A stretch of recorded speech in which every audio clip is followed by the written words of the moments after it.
Haruskah sesakit ini, Mas? Assalamualaikum warahmatullahi wabarakatuh. Apa kabar Bunda? Semoga Allah selalu memberikan kebahagiaan. Mas, kamu mau kemana? Tanyaku dengan lemas ke Mas Agung. Bukan aku ingin menjadi istri yang manja dan pemalas. Tapi entah mengapa, semenjak aku hamil, aku tak bisa melakukan apa-apa. Aku selalu merasa mual dan lemas. Aku hanya bisa berbaring di atas kasur. Makan pun yang bisa diterima hanya buah saja. Kalau nasi dan makanan lainnya sama sekali tak mampu aku telan. Di lidahku, semua makanan selain buah-buahan itu terasa pahit. Dan jika aku paksa untuk ditelan, itu mengakibatkan aku mual, lalu mengeluarkan semua isi dalam perutku. Aku pun heran, kenapa bisa seperti ini?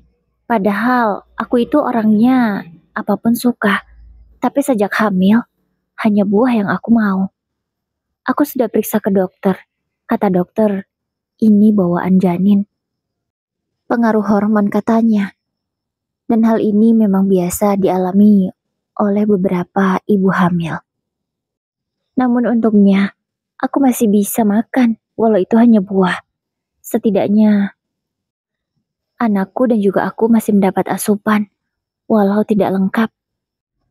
Karena tak bisa makan nasi dan lauk pauk. Kupikir apa yang aku alami hanya menimpa di bulan pertama kehamilan saja. Tapi ini sudah 3 bulan, masih tetap sama. Aku hanya bisa terbaring di atas tempat tidur. Hanya bisa melakukan hal-hal yang ringan saja. Kalau kupaksa melakukan hal berat, aku pasti langsung pingsan. Iya, selemah itu aku. Sebenarnya aku sangat kasihan kepada Mas Agung. Karena semenjak aku begini, dia harus mengurusi rumah setelah pulang kerja. Ya walaupun bukan rumah sih yang sebenarnya harus dibersihkan, karena saat ini kami hanya tinggal di sebuah kosan. Aku dan Mas Agung memang pengantin baru. Kami baru 5 bulan menikah. Dan setelah 2 bulan pernikahan, aku hamil. Kami berdua tentu sangat bahagia. Tapi kebahagiaanku itu tak berlangsung lama.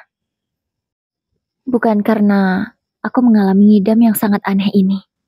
Tapi ada hal yang membuatku jauh lebih sakit. Aku mau pulang ke rumah ibu. Katanya ibu sakit. Aku tengok ibu sebentar ya. Jawab Mas Agung sambil memakai sepatu. Karena memang dia sudah siap dengan jaketnya. Dikarenakan perjalanan yang cukup jauh, jadi harus prepare pakai jaket dan sepatu. Kira-kira Mas Agung butuh waktu sekitar 2 jam untuk sampai ke rumah ibunya. Iya, di sini kami hanya ngekos. Karena kebetulan suamiku dapat kerjaan di kota. Jadi ibu sakit ya Mas? Kok kamu gak ngomong sama aku dari tadi sih? Kalau gitu kan, aku bisa bantuin kamu siapin baju. Ucapku dengan suara yang masih lemah. Gak usah bawa baju lah, di sana kan bajuku masih ada. Jawab suamiku. Akhirnya, aku mengangguk paham. Kemudian mencium tangan suamiku. Lalu, laki-laki yang belum lama menikahiku itu segera melajukan motornya. Kutatap punggung suamiku sampai jauh, hingga tak terlihat lagi. Setelahnya, aku berjalan pelan menuju ke kamar. Perutku terasa mual lagi. Aku ingin segera berbaring, supaya rasa mualnya hilang. Kalau muntah terus, itu membuatku lemas dan semakin kehabisan tenaga. Sampai beberapa jam berlalu, Mas Agung belum juga memberi kabar. Padahal, ini sudah maghrib. Seharusnya Mas Agung sudah sampai dari tadi. Aku menelponnya beberapa kali tapi tidak diangkat. Tumben, kenapa ya Mas Agung begini? Batinku. Ada rasa khawatir. Aku takut jika suamiku terjadi sesuatu. Namun aku selalu berusaha meyakinkan diriku bahwa Mas Agung tidak apa-apa dan baik-baik saja. Mudah-mudahan nanti Mas Agung menelponku, gumamku. Dengan susah payah, aku berjalan menuju kamar mandi untuk mengambil air wudhu. Lalu melaksanakan sholat maghrib. Selesai sholat, tak lupa aku berdoa. Semoga keutuhan rumah tanggaku selalu terjaga. Kami bisa menjaga satu sama lain. Dan juga saling setia. Selesai berdoa, terdengar ponselku berdering. Pertanda ada sebuah pesan masuk. Aku segera membukanya karena aku berharap itu pesan dari Mas Agung. Alhamdulillah, Mas Agung mengirim pesan. Mas Agung mengirimkan sebuah pesan singkat yang bertuliskan, "Aku sudah sampai." Hanya itu saja kalimat yang dia tulis. Dengan senang, aku membalasnya. "Alhamdulillah Mas, kalau sudah sampai, aku lega." Balasku. Dalam sekejap, conteng yang tadinya berwarna abu-abu kini sudah berubah menjadi biru. Pertanda pesanku sudah dibaca. Kutunggu sampai beberapa detik, tapi pesannya belum dibalas. Oh, mungkin nanti balasnya, batinku. Tapi sampai 2 menit, 3 menit, bahkan 5 menit, pesan itu tak kunjung dibalas. Hingga aku putus asa. Kuletakkan lagi ponselku ke tempatnya. Kulanjutkan kegiatan dengan membaca Al-Quran, agar hatiku jauh lebih tenang.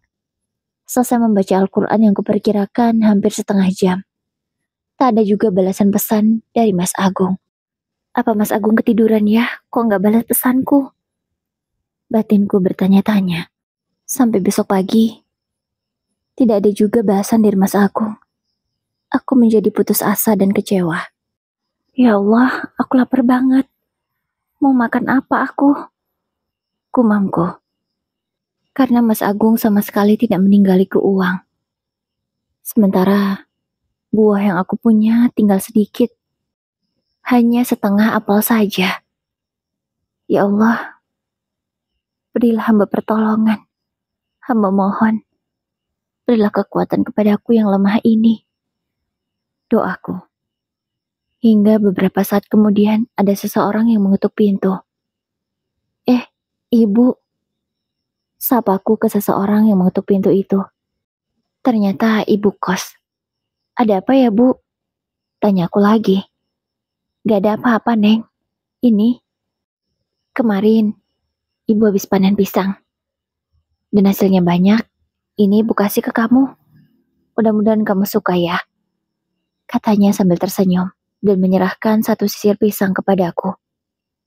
Masya Allah, makasih banyak ya Bu. Kebetulan, saya nggak bisa makan selain buah. Kataku lagi. Ya Allah, kasihan banget kamu. Yang sabar ya. Mungkin itu bawaan janin. Jawabnya. Aku pun menanggapinya hanya dengan senyum. Kemudian beliau segera berpamitan setelah memberikan buah pisang itu. Alhamdulillah ya Allah. Engkau sangat baik. Dengan pisang ini, aku bisa mengganjal perutku. Dengan lahap, aku segera memakan 2 buah pisang dan menghabiskan setengah apel yang masih tersisa. Kini perutku sudah terisi kenyang. Setelahnya, aku berusaha membereskan kosanku yang kecil ini. Sekuat tenaga, aku menyapu seluruh ruangan. Walau rasanya sulit, tapi dengan susah payah, aku berusaha menyelesaikannya. Karena aku risih juga kalau lantai diinjak terasa berpasir. Selesai menyapu, aku langsung merebahkan tubuhku di atas kasur. Rasanya sangat lemas sekali. Aku menghilangkan rasa suntuk dan juga lelahku dengan melihat sosial media. Belum ada juga balasan dari Mas Agung. Aku juga malas untuk menelponnya. Rasanya jengkel hati ini. Aku tak masalah jika ia ingin menjenguk ibunya. Tapi di sini ada aku, istrinya yang sedang berjuang hamil dalam keadaan yang tidak baik-baik saja. Aku pun tak diberikan uang kemarin. Jadi aku bingung kalau mau makan. Alhamdulillahnya, di malam hari Mas Agung pulang. Aku lega. Aku menyambut kepulangannya. Mas, alhamdulillah kamu pulang. Aku kelaparan tadi Mas, tapi untungnya Bu Kos kasih aku pisang. Ucapku sambil menunjukkan pisang yang diberi Ibu Kos, karena masih ada beberapa buah. Mas Agung hanya tersenyum, kemudian mengajakku beristirahat lagi. Ibu sakit apa Mas? Tanyaku. Biasalah, demam. Jawabnya. Oh, terus sekarang gimana keadaannya? Tanyaku lagi. Sudah agak mendingan kok, jawab suamiku. Entah mengapa Mas Agung menjadi berbeda. Dia terlihat cuek kepada aku, tidak seperti biasanya. Kupikir Mas Agung akan mengajakku ngobrol atau menanyakan lebih banyak lagi.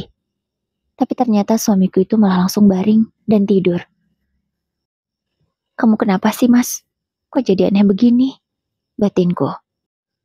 Keesokannya di sore hari setelah suamiku pulang kerja. Kamu udah pulang, Mas? Ucapku menyambut kepulangannya. Iya, jawab suamiku singkat tanpa disertai senyuman. Tidak seperti biasanya. Tanpa mengajakku bicara lebih banyak, suamiku langsung berbersih. Kemudian memakai pakaiannya. Loh mas, kamu mau kemana? Kok pakai pakaian rapi begini? Mau pergi ya? Tanya aku. Iya, aku mau pulang ke rumah ibu. Katanya ibu ngedrop lagi. Jawab suamiku. Mungkin aku beberapa hari di sana. Kamu gak usah nelpon terus ya. Lanjutnya lagi. Aku agak kaget mendengar jawaban itu. Apakah salah jika aku menelpon suamiku? Aku juga membutuhkannya di sini.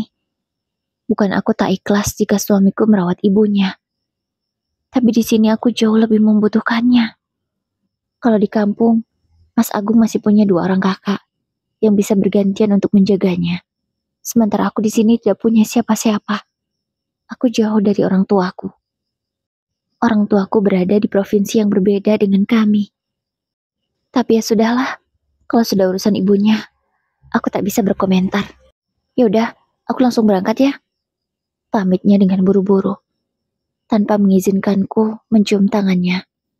Mas Agung langsung pergi begitu saja. Lagi-lagi, ia tak meninggalkan uang sepeser pun. Namun untungnya, ia masih ingat membelikanku buah. Ada 1 buah semangka yang ia bawa tadi. Tapi tunggu, katanya dia pergi beberapa hari. Lalu kenapa hanya ini saja yang ia tinggalkan untukku? Batinku bingung. Karena tentu 1 buah semangka ini tak akan cukup jika dia pergi lebih dari 2 hari. Ya Allah, semoga Engkau memberikan keajaiban lagi kepadaku. Di saat sulit tak punya uang begini sebenarnya aku sangat ingin bekerja. Tapi keadaan yang tak mengizinkan. Boro-boro mau kerja, mengurus diri sendiri saja aku kepayahan. Akhirnya, sudah 2 hari 2 malam, Mas Agung tidak pulang. Aku menelponnya, tapi tidak diangkat. Buah yang aku punya sudah habis. Tidak ada lagi yang tersisa.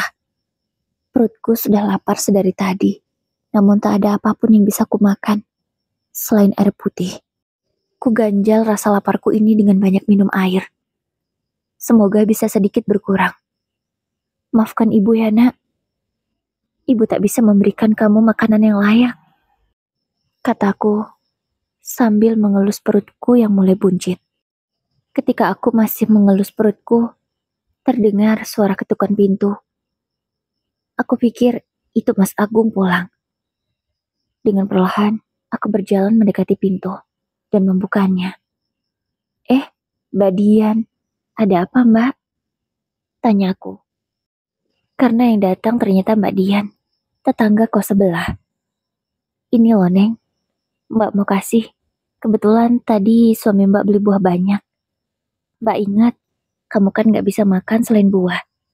Ini, Mbak kasih beberapa untukmu. Ucapnya sambil tersenyum dan menyerahkan sekresek buah kepadaku. Masya Allah Mbak, makasih banyak ya. Kebetulan Mas Agung belum pulang Mbak, dan aku gak punya makanan lagi. Jawabku dengan jujur, karena aku merasa sangat bahagia. Akhirnya, aku bisa makan dan mengisi perutku. Ya Allah, Neng, beneran? Kok bisa sih suamimu pergi berhari-hari ninggalin kamu dalam keadaan begini? Tanya Mbak Dian merasa heran. Aku nggak tahu, Mbak. Semoga besok udah pulang ya, ucapku. Karena aku tak ingin membuat Mbak Dian semakin khawatir. Sebenarnya tak mau cerita, tapi entah mengapa, itu mengalir begitu saja. Setelah mengucapkan terima kasih, aku segera masuk dan memakan buah itu. Masya Allah, enak sekali rasanya nak. Akhirnya kita gak kelaparan lagi. Ucapku sambil menangis dan memakan buah itu.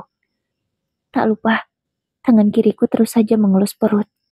Karena aku merasa sangat bersyukur sebab bisa makan. Aku menghemat buah yang ada. Kalau biasanya aku sanggup menghabiskan 2, kini hanya 1 saja. Karena aku belum bisa memastikan kalau Mas Agung besok akan pulang. Hari esok pun sudah tiba. Selesai melaksanakan sholat subuh, aku memandang keluar kosan. Suasananya masih gelap. Tapi dalam benakku berharap kalau tiba-tiba ada sebuah motor yang datang dan itu Mas Agung. Tapi sepertinya itu hanya hayalanku saja. Bahkan sampai terang aku memandangi luar, tidak ada juga kendaraan itu datang. Aku hanya bisa tersenyum kecut. Perih sekali hati ini merasakannya. Sampai sore aku menunggu, Mas Agung belum juga pulang. Dan sekarang terpaksa aku menelponnya. Karena stok makananku sudah habis. Tidak ada lagi satupun. Iya, buah yang diberikan oleh Mbak Dian sudah habis. Karena memang itu hanya 3 saja. Sampai 5 kali menelpon, panggilanku baru diangkat. Assalamualaikum Mas, kamu kapan pulang? Tanyaku setelah panggilan tersambung. Namun bukan suamiku yang menjawab. Ternyata ibu mertua. Waalaikumsalam. Kenapa nelpon anakku? Ada apa? Tanyanya dengan nada suara yang ketus. Loh Bu, emang aku salah nelpon anakmu? Kan Mas Agung suamiku. Sudah menjadi hakku Bu untuk menghubunginya karena aku istrinya. Jawabku dengan suara gemetar. Karena aku merasa sangat sedih. Kenapa bisa mertuaku bicara seperti ini? Padahal yang aku tahu, beliau itu sangat baik. Tapi tidak kusangka kalau tiba-tiba berubah seperti ini. Gak usah banyak omong kamu. Agung itu anakku.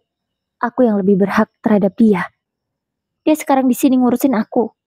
Kenapa kamu terus sibuk nanyain dia kapan pulang? Aku ini ibunya. Tahu nggak kamu? Katanya lagi dengan suara tinggi. Loh Bu, kok ibu ngomong gitu? Aku nggak masalah loh Bu kalau Mas Agung mau datang ngurusin ibu. Tapi di sini ibu harus tahu keadaanku Bu.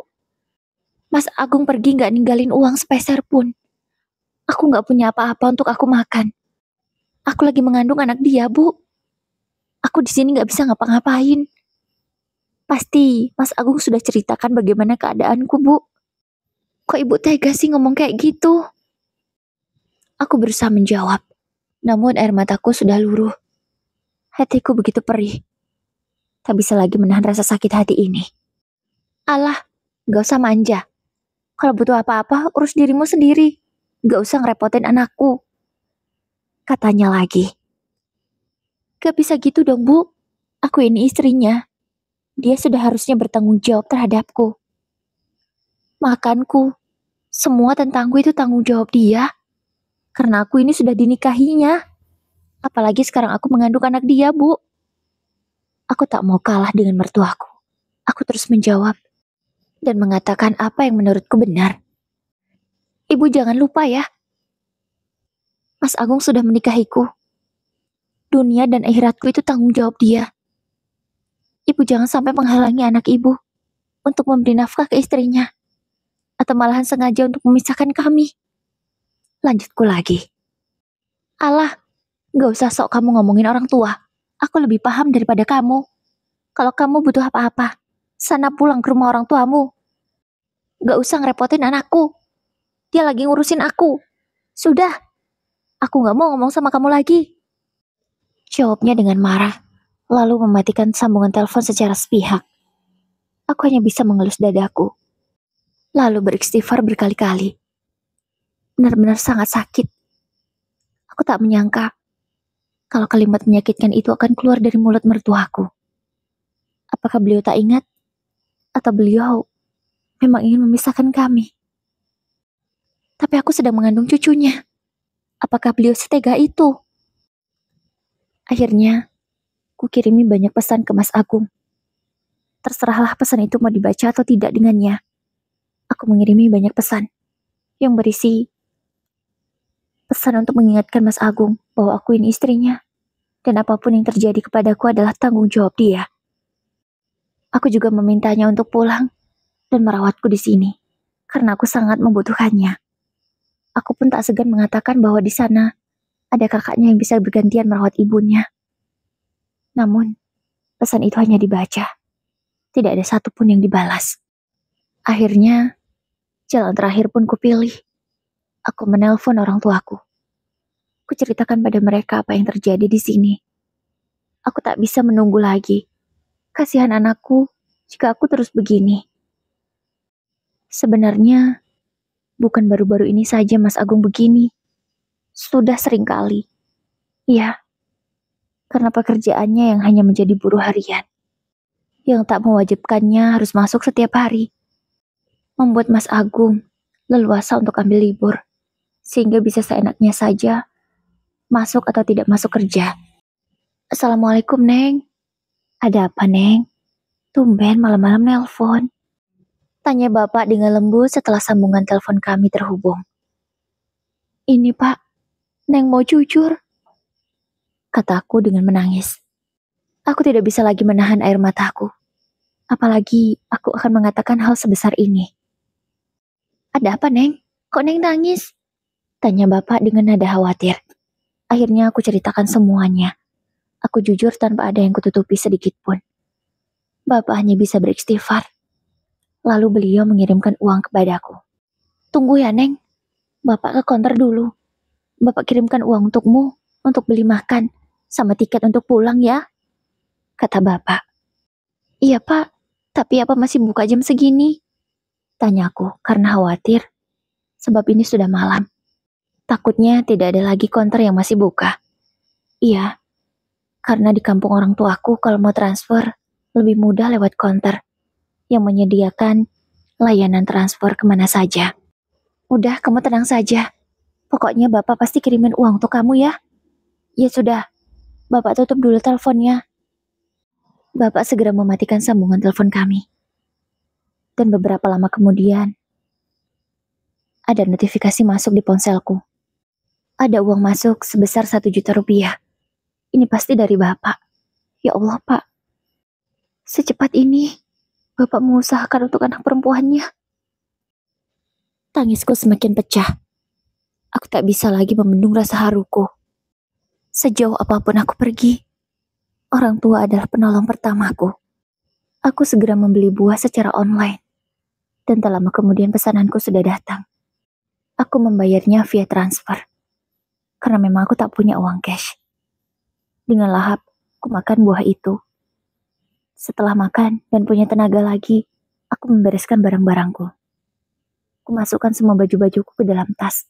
Karena besok pagi aku akan langsung pulang ke kampung halamanku. Aku tak mau lagi ada di sini. Untuk apa? Tak ada lagi yang perlu aku pertahankan dari laki-laki seperti dia. Bahkan sedikit pun tak ada membelaku atau memperjuangkanku. Malah seenaknya dia pergi, tanpa bertanggung jawab sedikit pun. Keesokan paginya, aku sudah ada di terminal. Aku menunggu bus yang akan segera membawaku ke kampung halaman. Alhamdulillah, setelah hampir 2 jam menunggu, dengan tubuhku yang sangat lemas, bus itu datang. Mudah-mudahan aku sanggup melalui perjalanan yang cukup jauh ini. Karena aku akan menempuh perjalanan kurang lebih hampir 24 jam. Alhamdulillah, aku sampai di rumah orang tuaku dengan selamat. Walau di bis tadi sempat mual, bahkan hampir pingsan beberapa kali. Namun untungnya, di sebelahku ada orang baik yang mau membantuku dan menolongku. Sehingga aku bisa melalui perjalananku. Ya Allah, Neng. Kenapa jadi begini, Neng? Ya Allah. Kata Bapak menyambutku. Beliau langsung memeluk erat dan menangis. Aku pun sama, tak bisa lagi membendung air mata. Maafin Neng ya, Pak. Neng gagal. Kataku dengan lirih. Sudahlah, tidak usah dipikirkan. Ayo masuk istirahat. Kata Bapak. Bapak memapahku sampai ke dalam kamar. Lalu membuatkanku segelas teh hangat. Disertai juga dengan banyak buah-buahan. Karena aku memang sudah bercerita kalau aku tak bisa makan selain buah. Dan Bapak sudah menyiapkan banyak buah untukku. Makan ya, Neng. Jangan sampai perutmu kosong. Kasihan bayimu, kasihan kamu juga. Nanti kalau lemas gimana? Kata bapak dengan penuh perhatian. Lagi-lagi aku tak bisa menahan air mata. Andai Mas Agung bisa perhatian juga, aku pasti sangat bahagia. Tapi sudahlah, tak perlu berharap kepada laki-laki itu lagi. Coba telepon si Agung, biar bapak yang ngomong, kata bapak. Aku memberikan ponselku, yang sudah tersambung panggilan ke Mas Agung. Aku tak tahu bapak bicara apa, karena beliau keluar dari kamarku. Tak lama kemudian sudah kembali dan mengatakan, Bapak sudah ambil alih tanggung jawab mengurusmu. Jadi tak usah kamu hubungi laki-laki itu lagi ya, kata bapak dengan lembut, namun dengan suara yang tegas. Aku hanya mengangguk pelan, pertanda paham apa maksud bapak. Mulai hari itu, Mas Agung tak pernah menghubungiku lagi. Bahkan, sampai anak kami lahir, dia tidak ada menanyai kabarku. Aku pun tak sudi juga menghubunginya. Terserahlah. Urusan dosa dan tanggung jawab, biarlah menjadi urusannya dengan Yang Maha Kuasa. Aku yakin, Allah pasti akan menunjukkan keadilannya suatu hari nanti. Setahun berlalu, aku sudah resmi bercerai dari Mas Agung. Surat cerai dari pengadilan sudah keluar. Kini statusku sudah jelas. Tak lagi digantungkan. Kini aku sudah bekerja untuk menghidupi putriku. Iya, aku melahirkan seorang putri yang sangat cantik. Walau wajahnya banyak sekali miripnya dengan Mas Agung, tapi aku sama sekali tidak membencinya. Aku sangat menyayanginya. Tak sengaja, saat aku bermain sosial media, aku membaca sebuah berita. Dan sekilas, aku lihat wajah yang ada di berita itu mirip sekali dengan Mas Agung.